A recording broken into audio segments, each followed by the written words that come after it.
बेटा 18-19 साल की उम्र के ਉਹਨੂੰ ਵੀ ਬੜਾ ਮੌਕਾ ਮਿਲਿਆ ਸੀ ਅਮਰੀਕਾ ਦੀ ਬਹੁਤ ਕਹਿੰਦੀ ਕੌਮ ਦੀ ਯੂਨੀਵਰਸਿਟੀ ਦੇ ਵਿੱਚ ਜਾ ਕੇ ਐਡਮਿਸ਼ਨ ਹੋ ਗਈ ਸੀ ਉਹਦੀ। ਅੱਜ ਅਸੀਂ ਆਈਲੈਟਸ ਕਰਕੇ ਮਸਾਂ ਬੈਂਡਪੁਰ ਲੈ ਕੇ ਜਾਂਦੇ ਆ ਬਾਹਰ।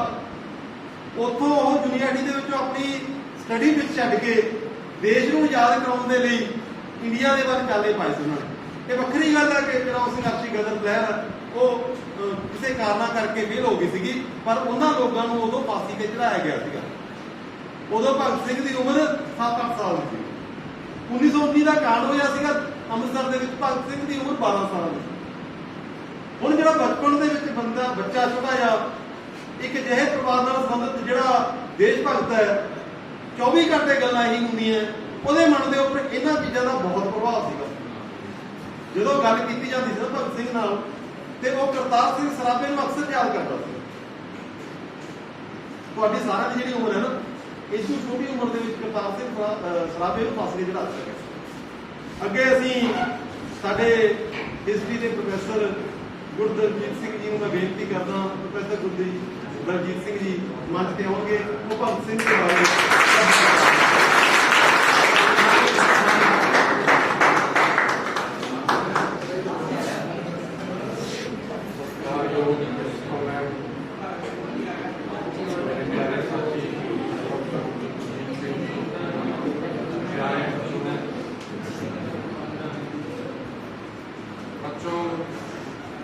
निके होंगे तो पढ़ते आए हो। भगत सिंह ने असैंबली बंब सुटिया, सरदार भगत सिंह ने पिस्तौल नाल फलाने नूं मारिया या उन्होंने साथियों ने फलाने नूं मारिया। सरदार भगत सिंह ने या उन्होंने साथियों ने किसी सरकारी खजाने नूं लुटिया।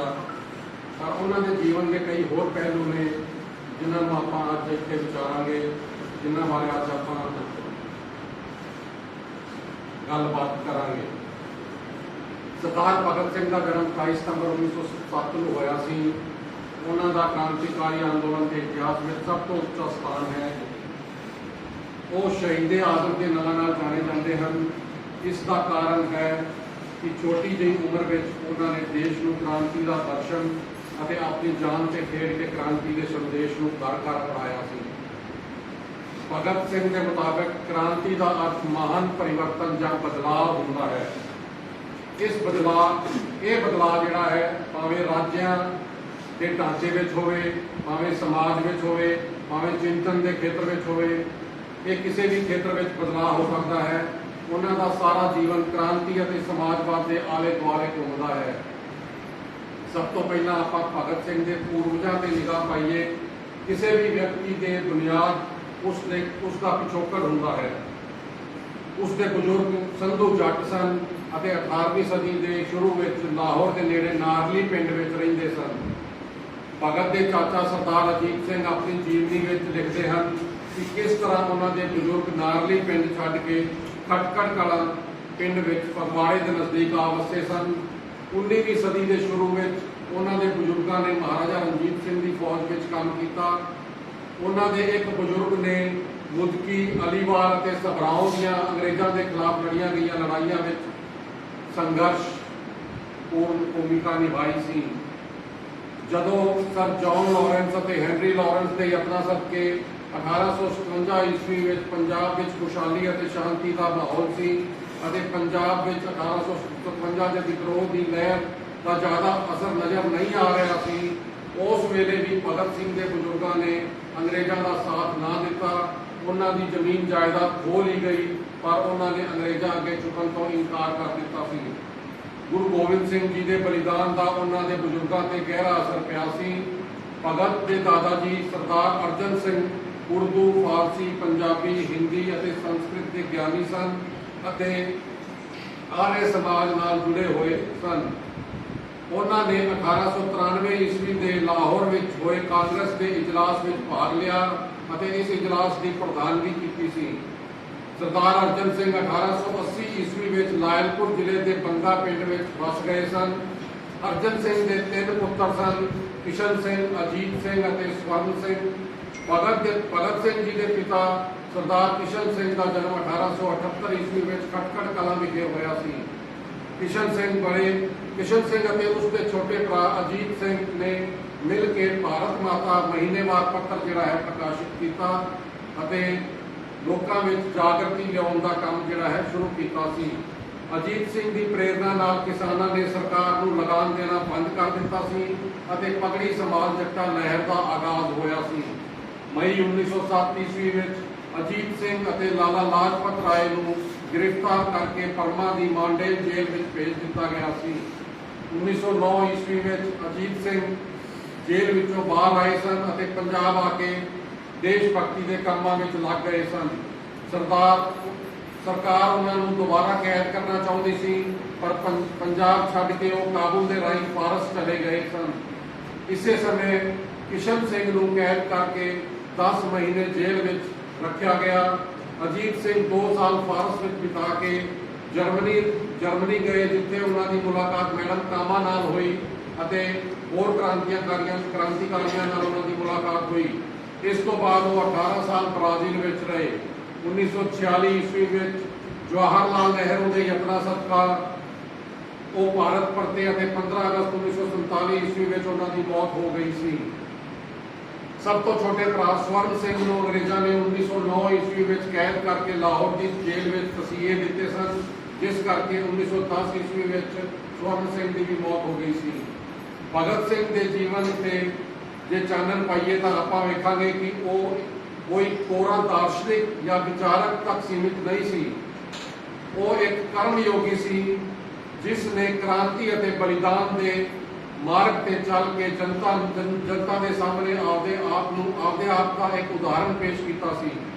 ਜਨਤਾ ਵਿੱਚ ਕ੍ਰਾਂਤੀ ਦੀ ਭਾਵਨਾ ਪੈਦਾ ਕਰਨਾ ਅਤੇ ਵਿਦੇਸ਼ੀ ਸ਼ਾਸਨ ਦਾ ਅੰਤ ਕਰਕੇ ਸਮਾਜਵਾਦ ਦੇ ਆਧਾਰ ਤੇ ਇੱਕ ਅਜੀਬ ਵਿਵਸਥਾ ਸਥਾਪਿਤ ਕਰਨਾ, ਜਿੱਥੇ ਇੱਕ ਵਿਅਕਤੀ ਦਾ ਦੂਜੇ ਵਿਅਕਤੀ ਦੁਆਰਾ ਸ਼ੋਸ਼ਣ ਨਾ ਹੋਵੇ ਅਤੇ ਸਾਰਿਆਂ ਦੀਆਂ ਬੁਨਿਆਦੀ ਜ਼ਰੂਰਤਾਂ ਪੂਰੀਆਂ ਹੋਣ ਅਤੇ ਸਭ ਨੂੰ ਆਪਣੇ ਵਿਕਾਸ ਦਾ ਪੂਰਾ ਮੌਕਾ ਮਿਲੇ। ਭਗਤ ਦੀ ਪੂਰੀ ਵਿਚਾਰਧਾਰਾ ਕ੍ਰਾਂਤੀ ਅਤੇ ਸਮਾਜਵਾਦ ਇਹਨਾਂ 2 ਸ਼ਬਦਾਂ ਦੇ ਦੁਆਲੇ ਘੁੰਮਦੀ ਹੈ। ਭਗਤ ਦੇ ਵਿਅਕਤਿਤਵ ਦੀ ਇੱਕ ਪ੍ਰਮੁੱਖ ਵਿਸ਼ੇਸ਼ਤਾ ਉਸ ਦਾ ਸਾਹਿਤ ਪ੍ਰੇਮ ਸੀ।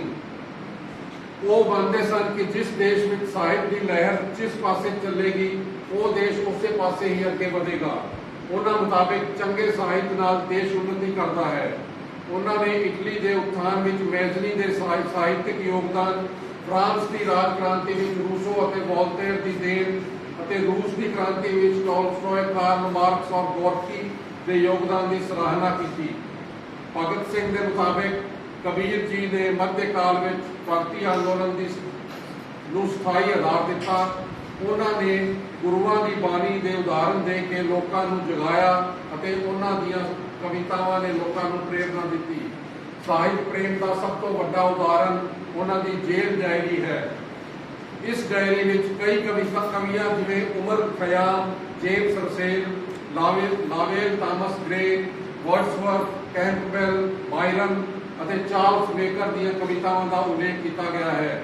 ਫਾਂਸੀ ਦੇ ਤਖਤੇ ਤੇ ਜਾਣ ਤੋਂ ਪਹਿਲਾਂ ਭਗਤ ਸਿੰਘ ਲੈਨਿਨ ਦੀ ਜੀਵਨੀ ਪੜ੍ਹ ਰਿਹਾ ਸੀ।